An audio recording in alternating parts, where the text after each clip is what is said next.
You hate these stupid countdown timers that YouTubers use, as if their video is God's gift to the internet and we have to wait for it. Cut me a break. That's not happening. Hey, howdy. Good morning, good afternoon, good evening, and all the other stupid stuff YouTube creators say. It's the Jester with you with episode 2 of our expose about Zed Corporation. A reminder that this video series is only about Zed and definitely not about any other internet commerce site you may have thought of. If you've not seen episode 1, I suggest you go back and watch it. The link will be in the description. Since we will be referring to that episode, watching these sequentially makes the most sense. In episode 1, we looked at the public image of Zed Corporation, as well as the employment requirements that seem to attract the lowest common denominator of humanity. Here in episode 2, we'll look at the reality of the facilities compared to the public/marketing image the company wants you to have. And then we'll look at typical warehouse operations, which will set up episode 3. We're unscripted today, so excuse the ums, ahs, and pregnant pauses. With all these caveats in place, let's roll. Wanted to present first a series of pictures my friend sent me to demonstrate that things are not as advertised. If you saw episode 1, you remember the shiny facilities, floors you could almost eat off of, and great organization on the shelves. The reality is not so much. Here's the reality compared to what we saw in episode 1. Old bent shelves with stuff seemingly carelessly stored in there.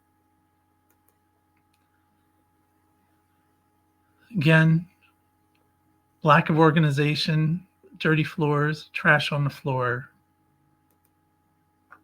My friend says this is an everyday sight, trash on the floor. And it seems to reflect the character of the employees that work there. They just don't care. Broken shelf, nice. Now, when I saw this, I asked my friend, what the heck is going on here? He said that stuff randomly falls out of shelves when people go by and they won't pick it up. He says that this box is likely electronically assigned to one of those shelves, but we'll never know. Here's more bent shelves and general clutter. I asked my friend about this one too. Like, what's the story? He said either someone bumped it and knocked it off the shelf, or else maybe it fell off one of the pick carts as someone was picking an order. But as an outsider, the point here is, what kind of person just leaves it there? Do you not care enough to pick it up? Do you not care about your job? More disorganization, products on the floor, trash on the floor. Employees leaving trash on the shelves. I mean, again, it speaks to the character of the people that work there and someone who just doesn't give a darn.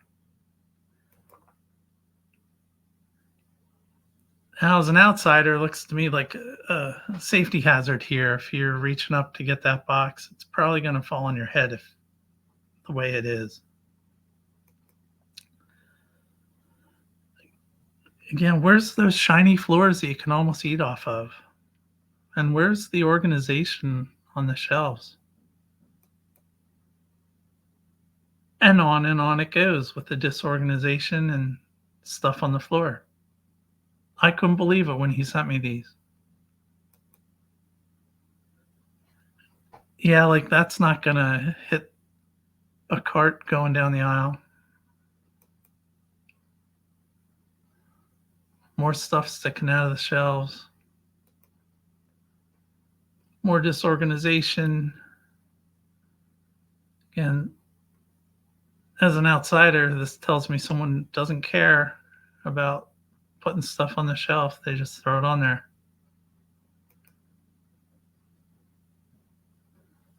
Same here. But Big Brother is always watching you, right? Right? That's okay. Big Brother loves you. And here's some equipment out in the parking lot. Nice. You'd think someone would take it inside. More disorganization. Now, where's those shiny walls and floors from the first episode?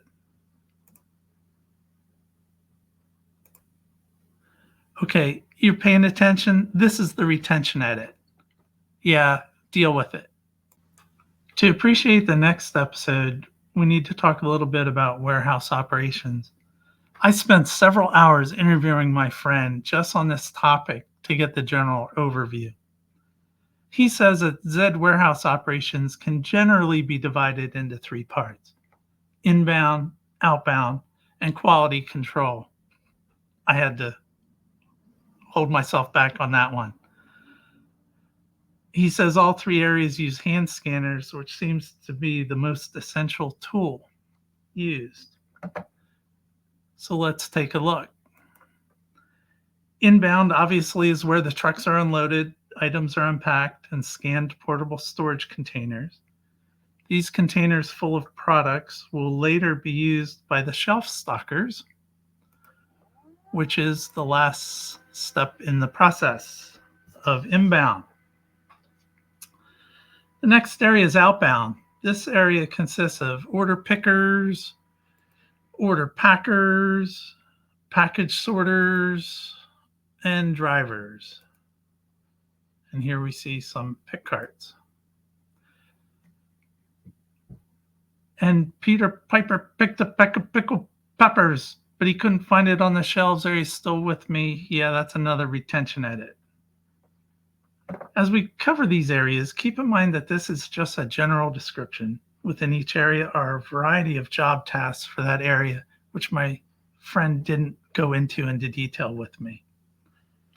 Quality control is the final main area of organization.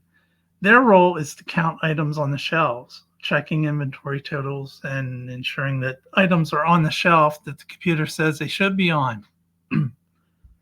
Each area is integrated, and a mistake by one person impacts another. For example, say one of the stoned shelf stockers puts something on the wrong shelf. When an order picker comes to pick it, it gets marked as missing and remains so until quality control finds the misplaced item and straightens out the situation. These and other problematic situations arise every day, according to my friend. Nothing seems to happen to the employees. He says there's little accountability. And that is going to lead us into episode 3. Hope you enjoyed this episode, and I look forward to seeing you back next time. Until then, take care.